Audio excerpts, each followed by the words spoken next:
Welcome,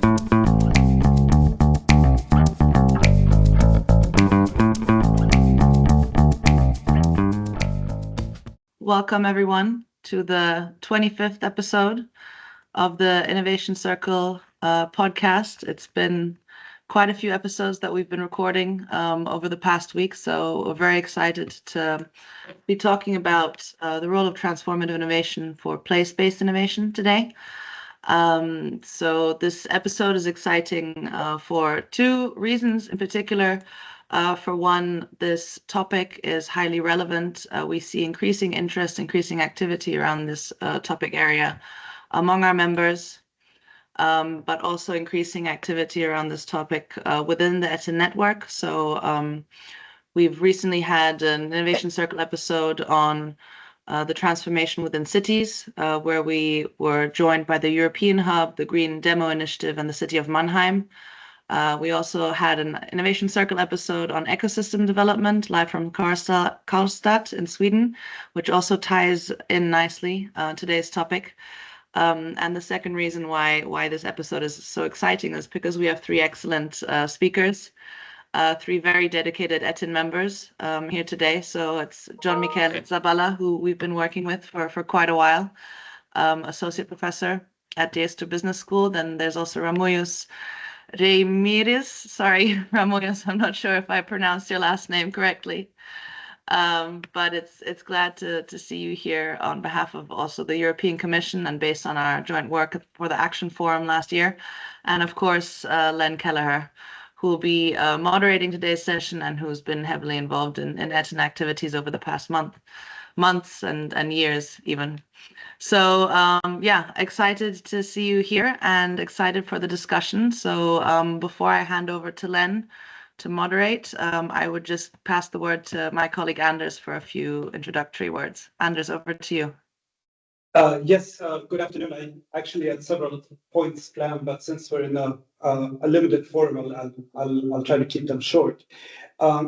So the PBI approach and related initiatives like smart specialization build on the insight that distance matters. After all, we talk about the death of distance, but in effect, if you look at innovative dynamism, they always seem to be relatively concentrated in specific places. They seem to come about through a surprising combination of different strands, often something that cannot be predicted. I also think it's important to see places, municipalities, or regions as laboratories for transformative innovation policy experimentation, for things like sandboxes, and especially for what you can do with innovation enhancing procurement. But where I see a value for it and for our work in general is to look at place-based innovation in practice. How is it actually working? What are the challenges that come up? We know about many of those. There often is a relatively strict project financing framework. There often is sort of this templated idea of Silicon Valley and of technology-driven startups, rather than looking at what are the things that can actually happen in the region that could be sustainable and competitive niches in the region. And there's the basic problem that you can consult stakeholders, but innovation doesn't have any stakeholders by definition. Yet innovation is about new activities that are going to happen. So those entrepreneurs and those stakeholders are not there yet, at least not in the role that they could inform and actively collaborate in these initiatives. I think that's important to think about, because when we have looked into these initiatives in practice, we see the same challenges of this type come up all the time and systematically. And that's where we see the role of ECE and of ETIN, but also of our work much more broadly, which we are now rethinking, bringing in ETIN and ETIN-inspired elements much more clearly. We're aiming for regional projects that would include work streams driven by ETIN on place-based innovation, We have a project in Montenegro that is just getting started, funded by the EU Reform Facility, which is about a smart specialization project, and where we will try to bring in ETIN dialogue with other smart specialization projects and try to make it as bottom-up as possible. We're also very keen to keep these Innovation Circle episodes alive. So it's very important for us to get your suggestions, or even it would be great if ETIN stakeholders could organize activities under the ETIN framework. We can call them Innovation Circle or something different, because unfortunately our dear Emanuela is leaving us for another section, for another project. She will still be around, but we have to think of ways to hand this over and to keep it alive, especially until we manage to get extra budgetary funding. And I'm also happy to see JRC here, because we had a discussion at some point at how ETIN could play this complementary role of this place-based innovation initiative to bring together projects at the working level and to discuss the challenges that come up, and to see where the momentum takes us. Because I think that's at the core of what ETIN should do, and it's also at the core of what we are trying to do more broadly in our work on innovation and competitiveness. So we welcome suggestions or questions along those lines, and I look forward to a great session. Thank you. Thanks, Anders, and thanks, Emanuela. Hello, everybody. My name is Len Kelleher, as Emanuela mentioned. Based in the University of Cambridge, I'll be the moderator today. The way I'll run today is I'll do a couple of slides just as a kind of a quick introduction to the area of place-based innovation, talking about selected examples of policy instruments in the UK and the US that might be of interest. We'll then turn to Jon Mikel. We'll have an in-depth discussion on a specific aspect of this, which is about bottlenecks, how you identify them and tackle them. And then we'll talk to Ramojus in terms of how the EU is tackling not only place-based innovation, but integrating the place-based approach with transformative innovation, which is particularly exciting in this area. But without further ado, let me share my screen.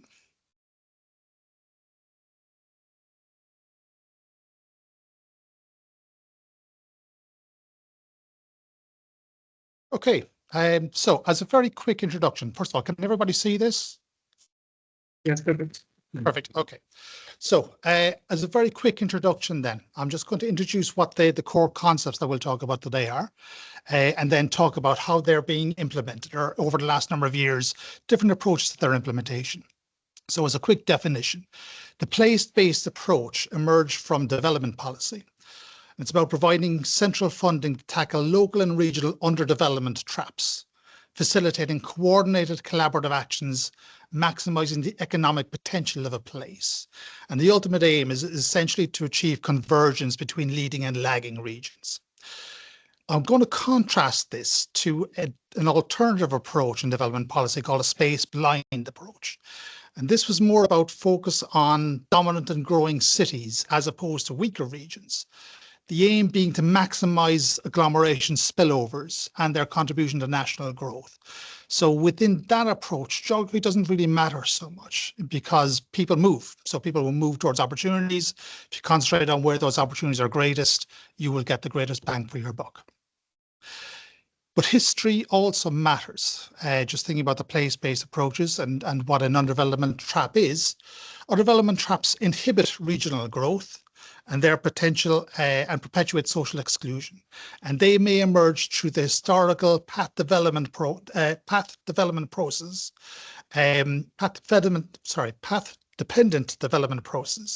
within each unique region. And that may come through poor institutions and governments, lack of institutional alignments, lack of collaborative and siloed governance, or monopolies, or just having the wrong institutions for the type of challenges that a region faces. I've mentioned that the understanding of the place-based approach has evolved over time. So the initial point that I'll start that in this timeline is around 2009, where this conflict between these two alternative approaches, the place-based approach and the space-blind approach, came to the fore in a number of important reports that were published in that year, basically putting the case forward for each of these as the dominant development policy approach. The place-based approach eventually won that argument, and subsequently over the last 15 years, as you can see, there's been a range of different types of place-based instruments have emerged in a number of different countries. This is just a selection of what's gone on over those last 15 years, as you can see. But the other inflection point that I'll draw your attention to in this timeline is around the 2017, 18, 19 mark, where people started thinking about how you could integrate mission-oriented and transformative innovation approaches into the place-based approach. And I'll dive deeper into that topic later on with Ramojus. But in the meantime, I'd like to introduce you to the UK context. The UK context is quite interesting. So as a nation, our productivity is about 16% lower than the US and Germany. There are massive regional disparities, and they're as large as the entire Eurozone within the UK. And these are in productivity and also other well-being measures. There's historically a centralized governance approach. The devolved nations, by which I mean Scotland, Northern Ireland, and Wales, power was devolved to those around the 1990s. But in terms of English regions, there hasn't really been much in the way of devolved power until relatively recently. And currently, there's more of a structured approach to designing a devolved approach across England. This is part of the current government's mission-oriented plan for government. But at the moment, regional governance in England, at least, has been characterised by significant institutional churn, by capacity gaps, and by disparities between regions in terms of what type of capacities are available. There's also ongoing political instability, and you can see in the bottom right-hand side, this is a recent electoral intentions map, and it's showing that if this was to come true in the next election, the Reform Party, which would be a populist, English nationalist, some of the people involved in that have been involved in the Brexit debate and encouraging Brexit. It looks like they will potentially win the next election. So there's still wild swings within the UK electorate in terms of what they want as the party running government going forward. In terms of SCI policy design, historically, there's been a space-blind approach until the last 5 years, maybe, I guess you could say. And that space-blind approach has concentrated a lot of the research and innovation resources into a geographically limited golden triangle, as it's called, bordered by Cambridge, Oxford, and London in the southeast of the country. And as you can see in the left-hand side, that map, a lot of the growth happens around that region. So there's quite an imbalance in terms of where growth and where economic activity happens. And we also considered that the country has withdrawn from the EU, obviously through Brexit. Part of that involved withdrawing from the European Regional Development Fund. So a lot of the administration for how regionally focused innovation funding was designed and administered was handled through the EU and not through homegrown science policy funding organizations. So essentially, these organizations are now relearning how to develop this place-based approach to innovation. And one of the first policy instruments that emerged following the Brexit referendum, which was in 2016. So this Strengthened Places Fund, which I'll talk about, was designed and implemented in 2017. So immediately after that Brexit vote. As you can see, this was a project level policy instrument. So it's about £314 million in terms of size. Its objectives were to support areas of R&D strengths, driving clusters with a potential to innovate or to adapt new technologies in order to become internationally competitive and generate regional growth, and also to strengthen local collaborations. So I'd put that on the more traditional end of policy design, I guess. It's very much you're looking at a policy goal of increasing competitiveness, increasing regional growth, not overtly looking to generate sustainability transitions by any manner of means, but a couple of the projects involved did actually tackle sustainability. More recently, there's been a shift in thinking towards an ecosystem level policy design. And one of the policy designs that's been particularly influential in the UK has been this. This is regional innovation engines in the US. This was 2022 policy design, part of the Bidenomics agenda. And the objective of this, as you can see, much greater list of objectives, establish self-sustaining innovation ecosystems across the US, particularly focused on regions that hadn't fully participated in technology booms over the last few decades. So a lot of the activities here would focus on, say, the Rust Belt, for example, plus the Deep South. Also, among the objectives were to establish nationally recognized regional ecosystems for key industries, so very much a strategic technology approach, broaden participation in inclusive innovation ecosystems, advance technologies and relevant to national competitiveness, so still sticking with this competitiveness as a goal, catalyze regions with nascent innovation ecosystems and increase jobs and growth. Size-wise, you're looking at about $150 million for initial stage, plus 1.6 billion for full stage. In terms of per capita spend, that's actually about the same size as the previous UK Strengthened Places partnership. So that's an interesting comparison in terms of difference of approaches between, say, a project level policy design and a more ecosystem level policy design, which, as I mentioned, is what the UK is now thinking about, and that's an emerging conversation that's happening in this country. But sticking with regional innovation engines, and this is my final slide before I move on to talk to Jon Mikel, the logic model of the regional innovation engines instrument is quite interesting. So the underlying rationale behind this model is that the engine is intended to rewrite or to rewire innovation ecosystem connections. So essentially making new connections within a regional ecosystem and also changing behaviors so that research can be conducted in locations. The research conducted in a location can be leveraged as a driver of high impact regional innovation and entrepreneurship. So there is that change of behavior that we're looking at with this particular model. Modest but real improvements within the conditions of the regional innovation engine, particularly where they're focused outside of the top tier. So again, this is very much a place-based focused. You're not aiming these instruments in general at those top tier high-performing innovation ecosystems because they are already performing well. You're looking at the next level down with a view to get a bigger bang for your buck, an outsized impact in terms of social returns. And finally, realizing these potential returns, the engines must target interventions that remove key bottlenecks or leverage latent capabilities or introduce new capacities. Now, the particular term that I want you to think about as we move on to talk to Jon Mikel is this idea of a bottleneck. So Jon Mikel, let me just stop sharing first of all. Can I ask, what is a bottleneck and how might you go about identifying one? Thank you very much, Len, for this framing of the discussion that myself and Ramojus later will have.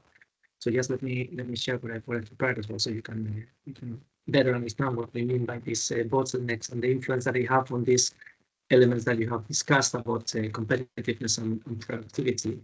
So what I'll be presenting today is the summary of some research that I have conducted in Spain and elsewhere in Europe with some colleagues from the Autonomous University of Madrid, Miguel Hernández University, also in Spain, and the Spanish Foundation of Innovation Protect.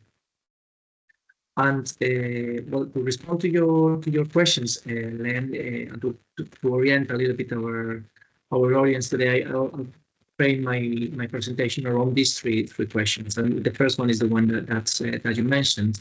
And for you to understand what is a bottleneck, I'm going to present a very simple case that probably everyone understands. So let's imagine that we are talking about baking a cake. So to bake a cake, you'll need several ingredients that are needed in certain proportions. So you need water, you need eggs, you need flour, you need olive oil, you need chocolate, etc. But you need them in a certain proportion. If I would have only eggs, then maybe I can make an omelette with a little bit of olive oil, but I would never be able to make a cake. Because for making a cake, I would need many other ingredients, which maybe I don't have. But imagine I have a lot of eggs and a very little olive oil or very little flour.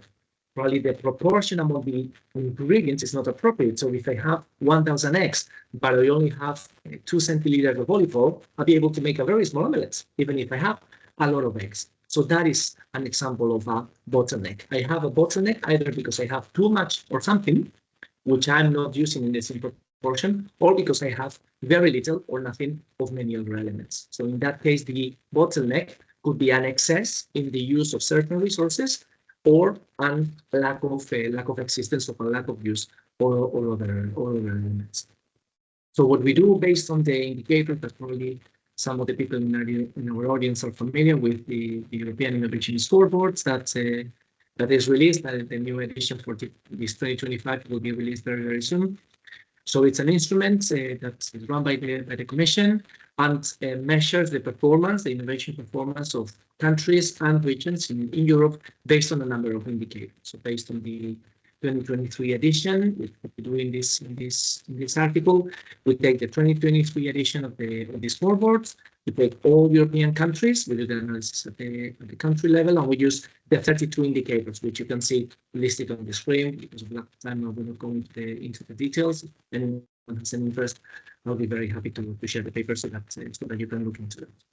So what we do is to split those 32 indicators that are included in the scoreboard into inputs and outputs, 19 and 13 respectively.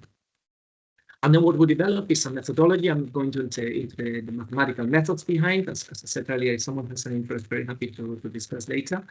But what we develop a methodology to identify those bottlenecks, either because of an excess of resources or because of lack of resources out of these 32 dimensions that are included in the scoreboard. And based on those bottlenecks, what we identify is which is the productivity loss, which is the loss that, in this case, at the country level, countries could have in their innovation performance due to the existence of these bottlenecks. So highlighted in green, you would have those countries that have the minimum penalty because of the existence of this bottleneck. So in this case, of the Netherlands would be the country that has the most balanced innovation system, let's say, between those 32 dimensions that an innovation system could have based on the data we have from the scoreboard. Well, in the Netherlands, we could improve its performance based on productivity on an 11%.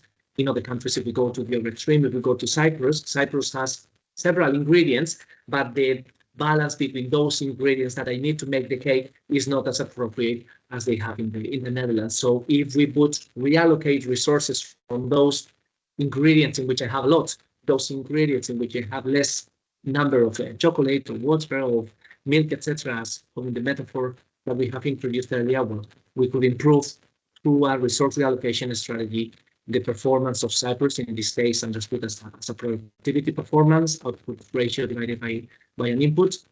It could be improved up to a 43%. So those are the bottlenecks, and based on that point of departure, what we were thinking of in more recent years is which are those sources of inefficiency. We have identified the bottleneck, but to what extent does that create an inefficient behavior at the country or at the regional level? The two questions are very much related. As we can see in this case, what we did was to follow a little different methodology. I'll explain in a minute, but in this case to the regional data, more closely to the data that are provided by the other instrument that the European Commission runs, which is the Regional Innovation Scoreboard, which is an extension of the previous one that I just mentioned, but in this case measuring European regions at the NUTS2 level.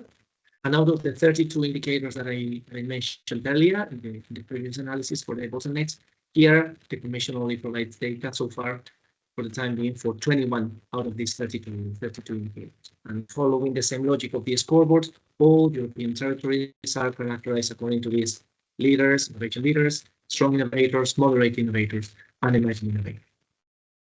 So what we do out of those 21 indicators that we can get from the European Regional Innovation Scoreboard, we split again them into inputs and outputs. In this case, for the presentation that I'm making today, we make the analysis based on 11 out of these 21 indicators. And we do an efficiency analysis based on data envelopment analysis methodologies. Again, not going into the mathematical models, but what we do is, in this case, as you can see on the graph, we built a model in 11 dimensions. In this case, graphically, we could only plot 2 of those dimensions. So you need to imagine a multidimensional space made of 11 of these dimensions. So if you understand the graph here on the slide, you see that you can have several inputs or one single input on the horizontal axis and one single output on the horizontal axis, on the vertical axis. So if we take a specific region, let's take this point here. This region has a certain amount of inputs and a certain amount of outputs. What we can see is that this region could improve its performance because there are all of these other regions that, with the same amount of inputs, are able to produce a bigger amount of outputs. If I take this red region here, this red region here is technically efficient. What we call is technically efficient because given this amount of inputs that it has, which is bigger than the other region that we have pointed earlier, there is no other region that shows a better performance. So the regions that would be located in this green frontier would be the ones that we call technically efficient. There is no other observation that shows a better performance. And on the other hand, all these yellow points, highlighted in blue, would be Spanish regions. All these other regions are embedded. Somehow they are embedded by a frontier, a best practice frontier that is above. So based on that, what we can calculate is the distance from every single one of these points that are embedded by this frontier to the technically efficient frontier. Obviously, the closer you are to this frontier, if we take this Lüneburg point that we have here in yellow, very close to the frontier, the inefficiency that it would have in this region would be much smaller than if we go to this other extreme, very close to Navarra, where the distance to the frontier would be much higher. Okay, and we can project these observations, these regions, we can project them into the frontier in many different ways. The most simple one would be to take one region, I can project it vertically. I want to keep the same amount of inputs, but I want to increase the number of outputs. So I would be moving vertically along this axis. Or another region, probably not very popular, but another region could tell, well, I want to keep constant my level of output production, but I want to reduce my level of inputs. How many less inputs could I use to produce the same? Probably this is not very, as I said, very popular. Probably most regions, what they want is, okay, keeping the same amount of inputs, how much more would I be able to produce? And that's exactly what we calculate here. In this case, what you have as an illustration for Spanish regions, based on the 5 inputs and 6 outputs that I mentioned earlier, we can see for all the Spanish regions, to what extent they could reduce their inputs, keeping the same amount of output constant, or to what extent they could increase their outputs, keeping the same amount of input constant. So in this case, what we observe is that for some regions, it is more efficient. It would be a more efficient path to try to reduce the inputs than to increase the outputs, because in the outputs, they are doing quite good, or vice versa. So if I take my own region, for example, here in the Basque Country, we can observe that for the Basque Country, it would be quite demanding to reduce the amount of inputs because the inefficiencies mostly are located in the input dimension. So the Basque Country keeping the same output performance constant, keeping the same level of production of innovation outputs, it could be reducing its, for example, innovation expenditure per employee in a 38%, or it could be reducing its business R&D expenditure in 23%. So there is a big gap in the inputs dimension. However, if we go to the output side, we can see, now we are moving on the vertical axis that I mentioned earlier, the Basque Country could be improving its outputs on a 16%. In the area where the Basque Country could improve its output performance on the highest point, it would be a 16% on these industrial design applications. In the other dimensions, the Basque Country, well, it is performing rather good. So the margin for improvement on the output side is much smaller than in other cases. Of course, if we would take another region, this place-based innovation strategy that you were referring to earlier, it becomes very, very apparent because not all regions can follow the same development paths. Every region has a specific bottleneck, as we were saying earlier, and the sources of inefficiency in each case are very different. And that's why, well, you need the specific types of innovation policies across these regions, in our case, for Spain. So just to conclude, and this is more recent analysis that we have done very recently, what we analyze is to what extent these improvements that regions are observed at the regional level in Europe, when it comes to innovation, in this innovation performance, are actually leading to a convergence. So most regions are having a more similar type of behavior, or if the inequalities, something that Len, in your presentation, you were also referring to, going back to the British case, if the inequalities in Europe are increasing. So departing from the previous analysis, the same graph that we saw earlier, in order to calculate the projections to the frontier of the observation, what we do is we do this in a dynamic manner. So the previous graphs corresponded to Graham's law. So I take the analysis from 2016, 17, 18, 23. The results that we showed were for year 2023, latest data that we can have.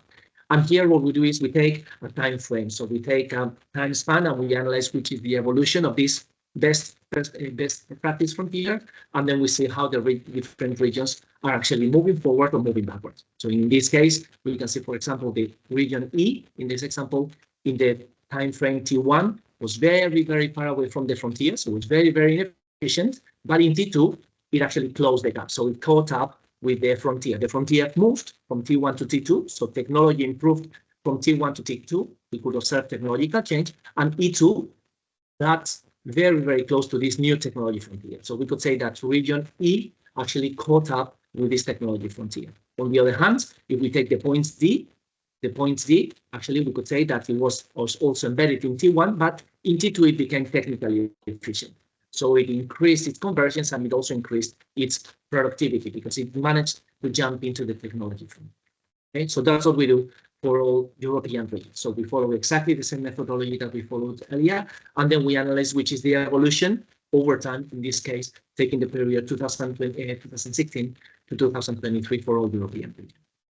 And what we observe is that most European regions actually increase their performance, increase their productivity over this time span, 2016 to 2023, because, well, the productivity is bigger than 1. So if you would be 1, your point in 2016 would be the same as your point in 2023. So there is a movement across, so most regions are moving forward. They are becoming more and more productive, and that's probably the most relevant concern of our research, that even if productivity is increasing, what we observe is that actually these gains in productivity are mostly produced because of the shifts in the frontier. So productivity gains in Europe at the regional level are producing because of the changes of the displacements of the technology frontier, and not that much like the points D or B that we pointed earlier, not that much because of this catching up or this convergence effect.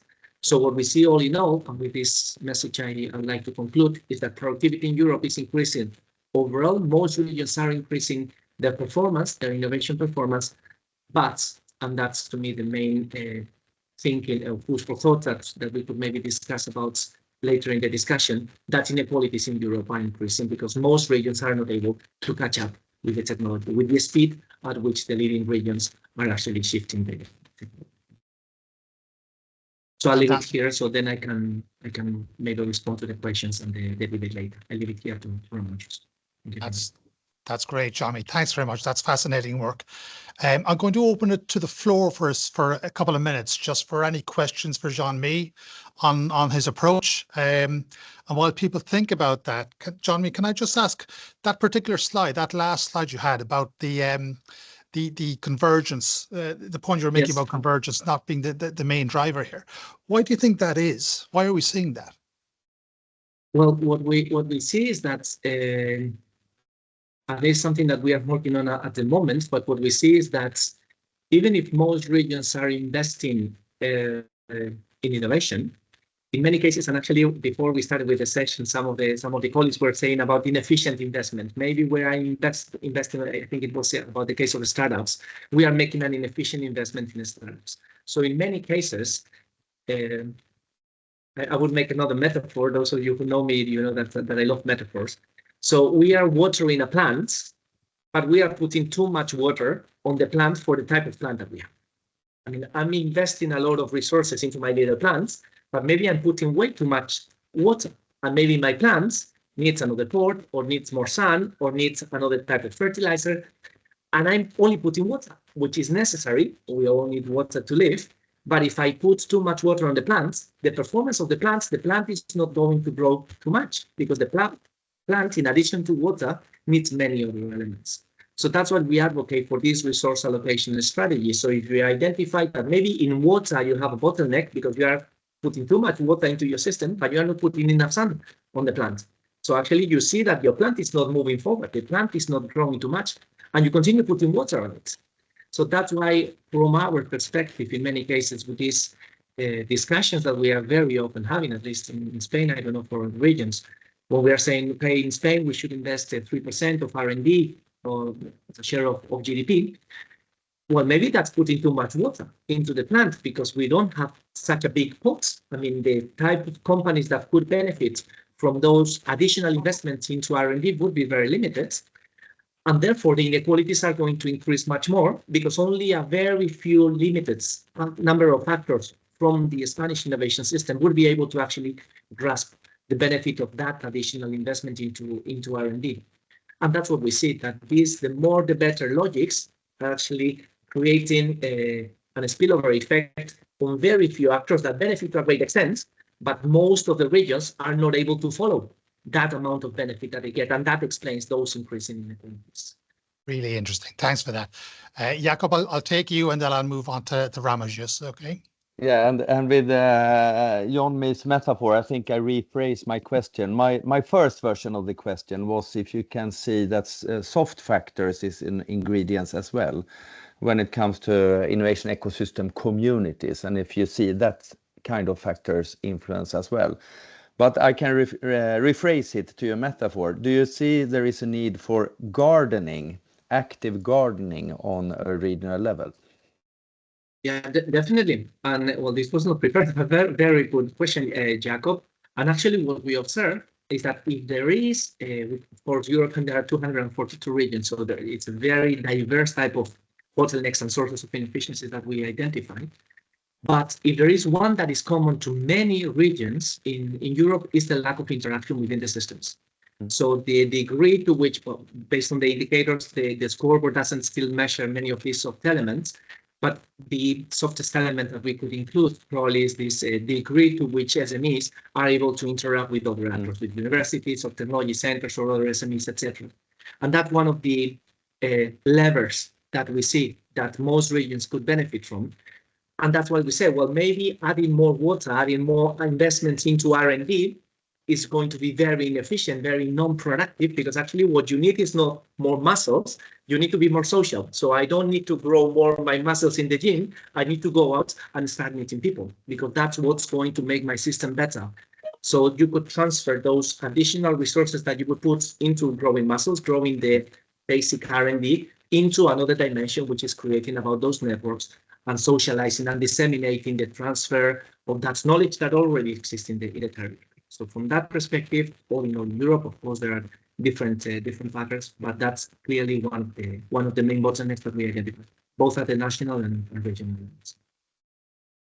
Great. Thanks very much for that. I'll open for questions at the very end as well. So if there are any further ones, we'll pick it up there. But in the meantime, I want to switch to Ramojus and particularly this inflection point that I mentioned at the very start on that timeline of evolution of the place-based approaches. As I said, we're now starting to think about, or we have been over a number of years, certainly within the EU, about how you can integrate the place-based approach and mission-oriented or transformative innovation. And JRC has been leading in this area over the last number of years. So Ramojus, can I ask you to tell us about what you've been doing since about 2022? Yes, thank you very much, first of all, for having us here in the Innovation Circle episode.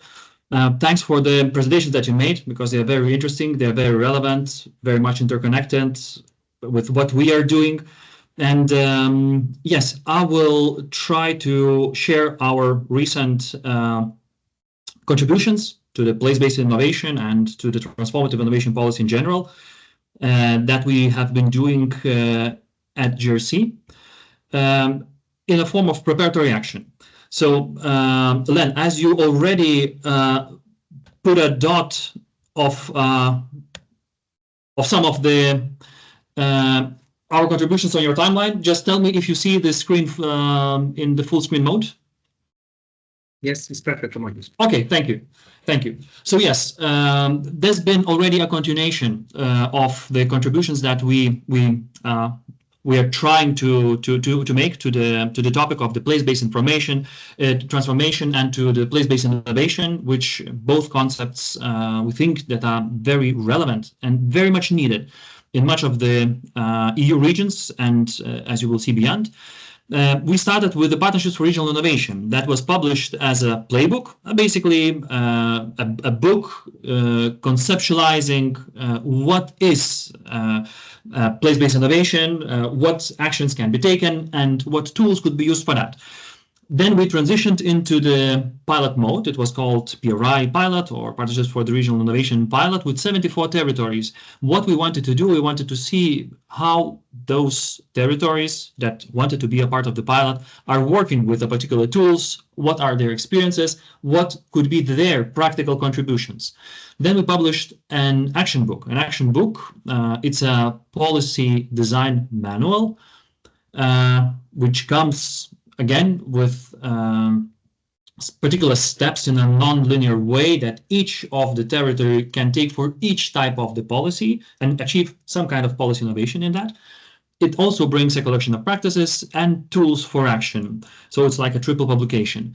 And very recently, we launched a preparatory action. And let me just very briefly tell what a preparatory action stands for.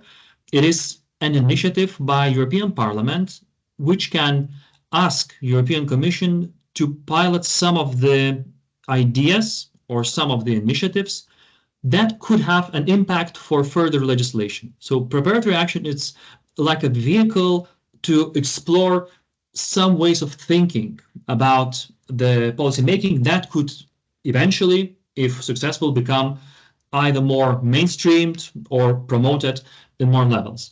So we have preparatory action that is focusing on innovation for place-based transformations. Well, currently, actually, we are very busy with it. Let me tell you a little bit more about the rationale of the preparatory action. So we made a call for expression of interest for territories to apply. The territory is any particular level, starting from the local to national. There are 3 tracks. Awareness raising, that is absolutely open to all, that we use to further promote the concepts.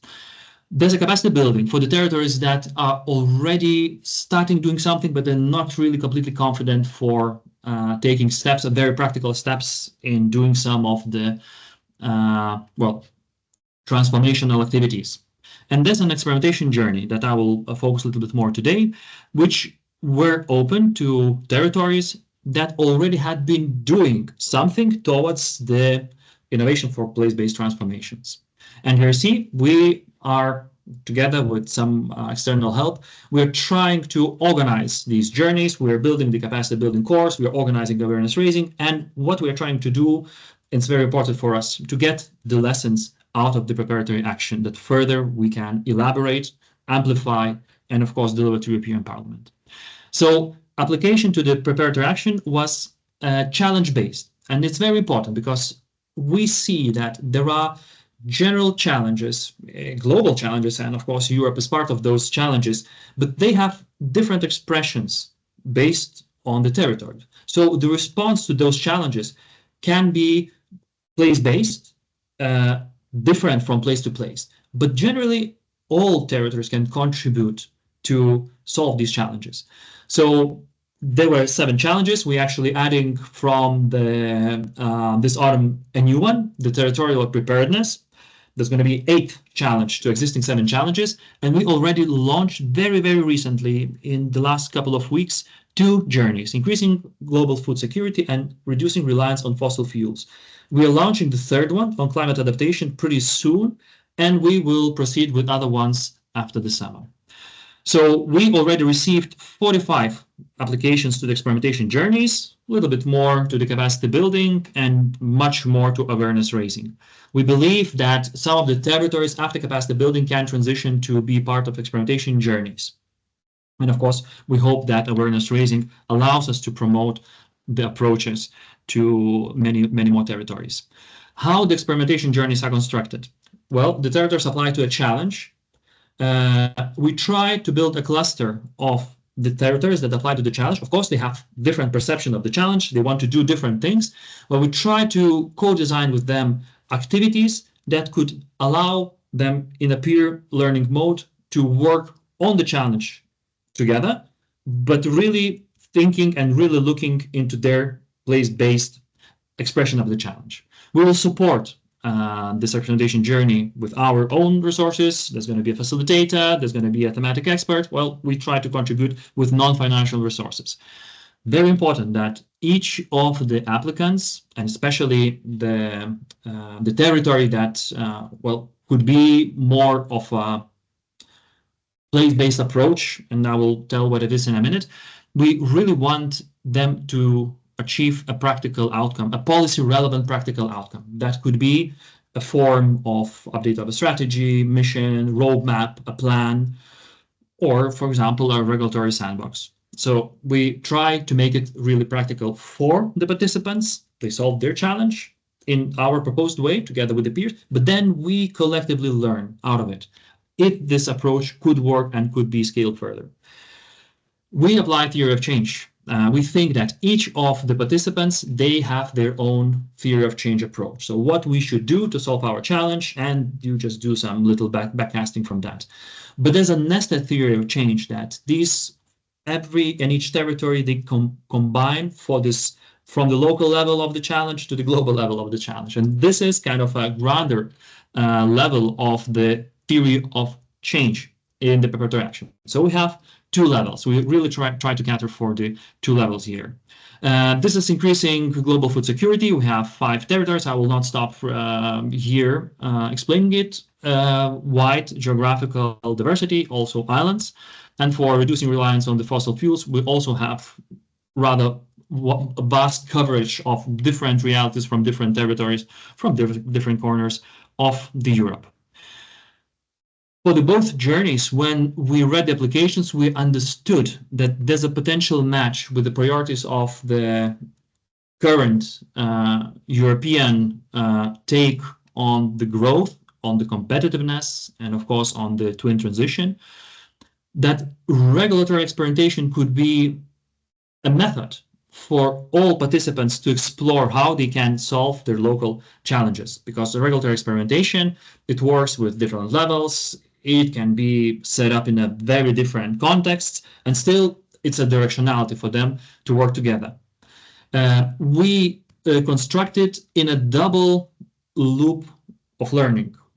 The theory of change is constructed into double loop, where we start with each of the territory trying to, this is an example from the reduction of the fossil fuel. So we try to discuss with each region what could be the goals. Again, applying the theory of change, we try to develop a business case. A business case in this case is use of a regulatory sandbox for achieving the net zero or for approaching net zero. We take stock at the middle of the journey. We see how it works. Well, if this approach could really be meaningful for the stakeholders, we try to improve and co-design a prototype, operational model of this sandbox. Again, there's going to be different sandbox. There's going to be a different regulatory approach for each of the territory and eventually different sandboxes for each participant. But the approach is very similar. And then we proceed with testing some assumptions and identifying the lessons that can be of EU level. Very shortly, already almost finished examples. Strobotnia already has taken very important, I cannot say the second and the third step, thinking about the regulatory expectation, the regulatory experimentation on the reducing reliance on the fossil fuels, because they have important energy production and hydrogen production plants that could be part of this experimentation. Now, together with us, with experts, they try to define the scope and the modus operandi of the regulatory sandbox that could be later, after the journey, employed to really achieve some changes within the legislation. And this is the kind of helix that you can see, combining different activities. That could be regulation, that could be experimentation, and actually research, development, and innovation activities would fall into this helix.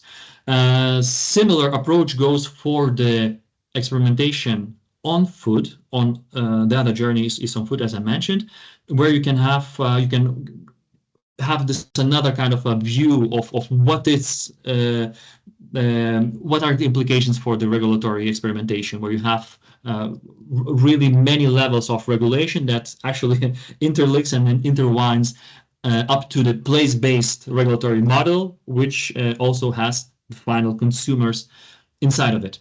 And for the experimentation on food, we have city, Viladecans from Catalonia.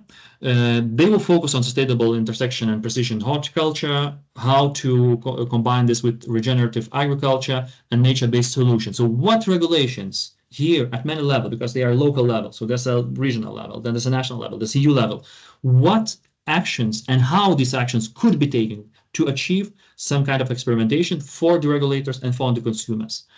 And I think I took my 10 minutes here even more, and I stop here. Thank you for listening. Thanks, Ramojus. Exciting stuff. I look forward to the results of this. I'm going to slightly rearrange the remaining of the running order. I'm going to invite Emanuela to make her comments at the very, very end.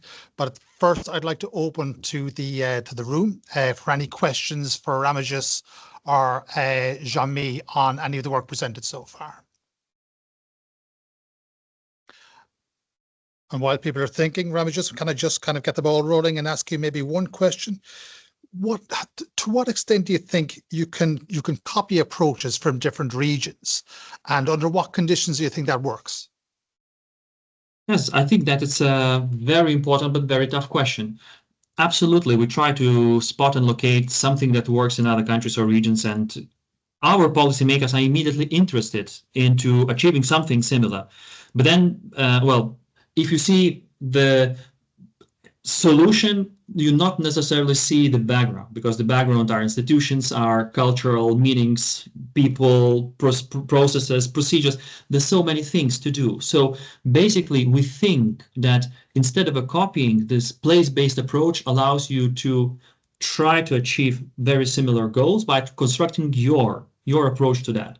So even very similar or the same results in two different regions can be achieved probably not necessarily by the same means, meaning that they all can have their pathway, their theory of change to achieve the very same result, maybe different means which are more suitable for me. So this, copy paste, which sometimes is happening and maybe successfully, is not necessarily a given result. Right. Any other questions for the room? Just raise your hands and let me know. In the meantime, Ramojus, one more for you. How do you think policy experimentation contributes to solving these local challenges, and how can you get involved?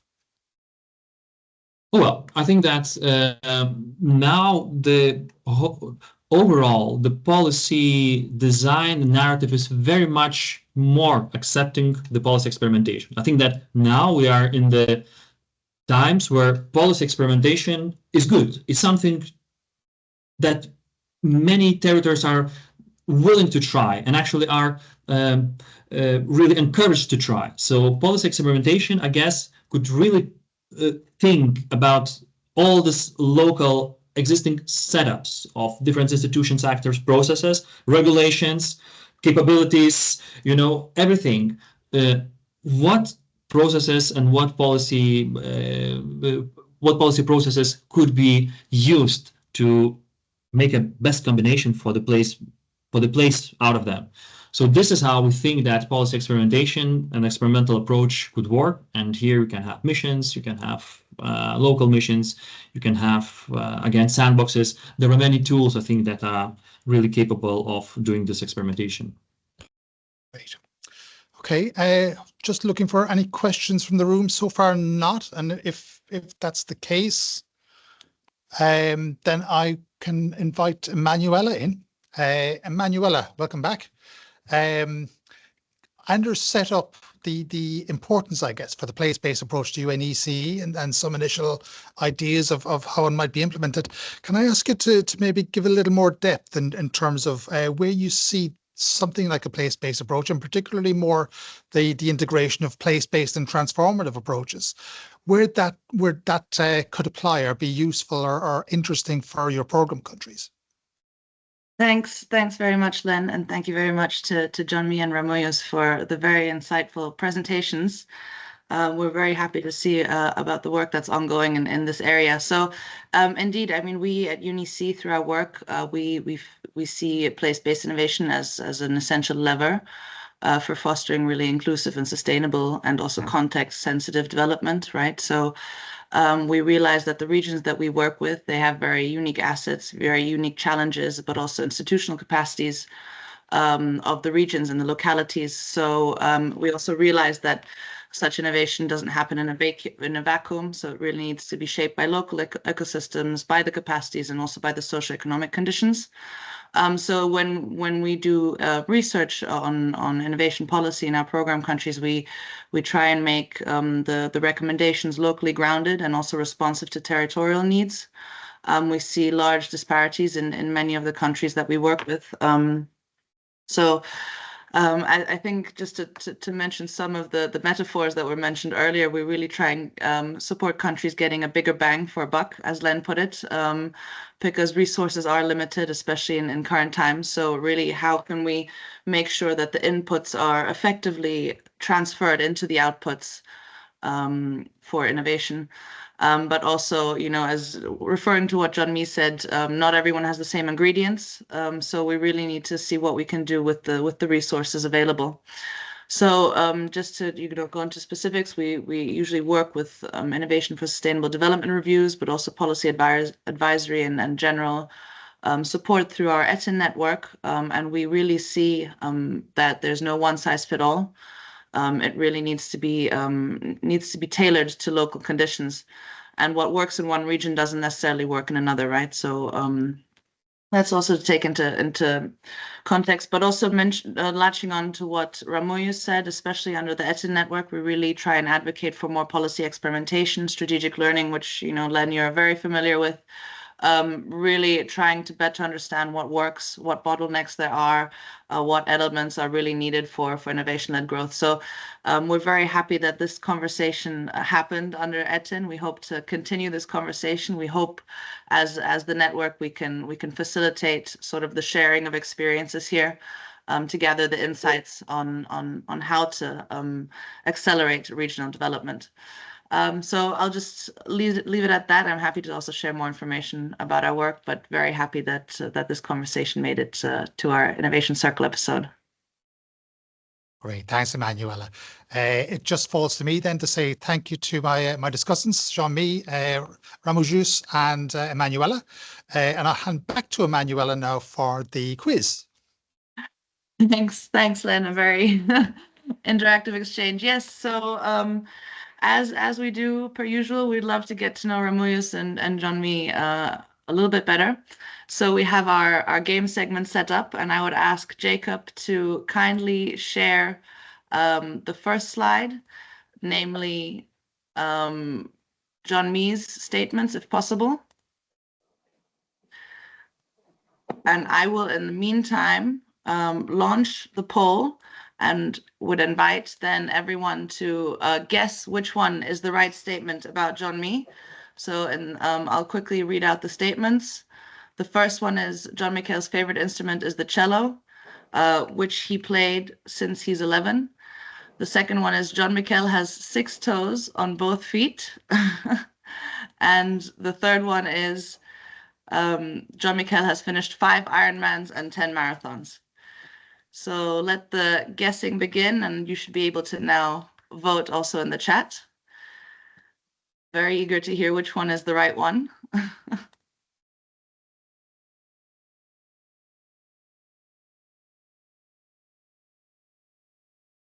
Can you see the poll yet? Ah, yes. Okay, it seems like it's a tie between the first and the second statement.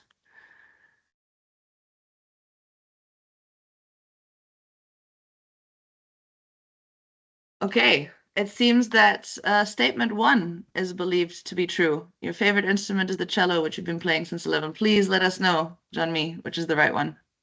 Well, it's not the right one. It's true that it's my favorite instrument, but it's one of the things that I have pending in my to-do list that I always wanted to play cello. But in the town where I was born, there was the music school didn't offer cello. So I learned the guitar, I learned the piano, I learned several other instruments, but never the cello. And this is something that I really want to do. And the third one is not true either. I have only done 4 Ironmans, not 5. And I've done more than 10 marathons, so it's not totally true either. So the right one is the second one. Yes, I have 6 toes on both feet. Yes, it's a little genetic disorder that I have, that I inherited. So yeah, difficult one to find. Thanks, Jon Mi, for sharing. I mean, it's already impressive that you've managed to do, you mentioned 4 Ironmans, right? I think that's already quite an achievement. So, but yeah, do you have more balance with the 6 toes or? Well, they say that I have a relative advantage by swimming faster because I have 6 toes. So yeah, usually I'm rather good swimmer. Not a very good runner though, because for those of you who know me, I'm quite big and tall, so not a very fast runner. But yeah, for endurance sports, well, it's a relative advantage for the swimming as well, because you have to swim for a little bit. It gives you a competitive edge. Well, that's very interesting, and I don't think we would have known about this fact in any other context. So thanks again for sharing, Jon Mi. Now over to Ramojus and his statements. So I'd kindly ask Jacob to share Ramojus' statements while I read them out quickly. So the first one is Ramojus has won a regional chess tournament back in 2014. The second one is Ramojus has had a career of a DJ back in his youth. And the third is Ramojus had never learned to ride a bike. So I'm launching the poll now. Please vote.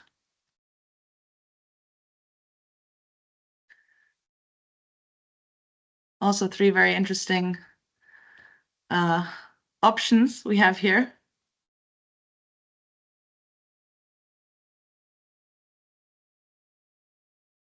It's all equally possible so far.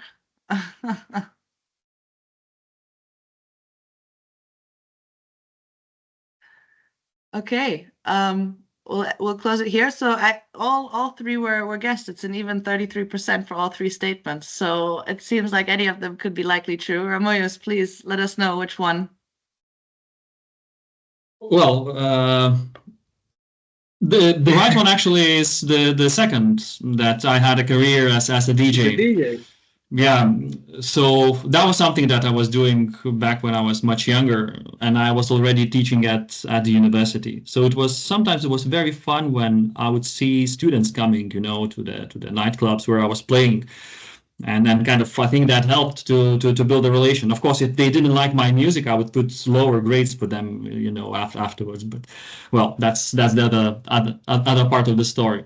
I really like to ride a bike. I have a mountain bike and a road bike.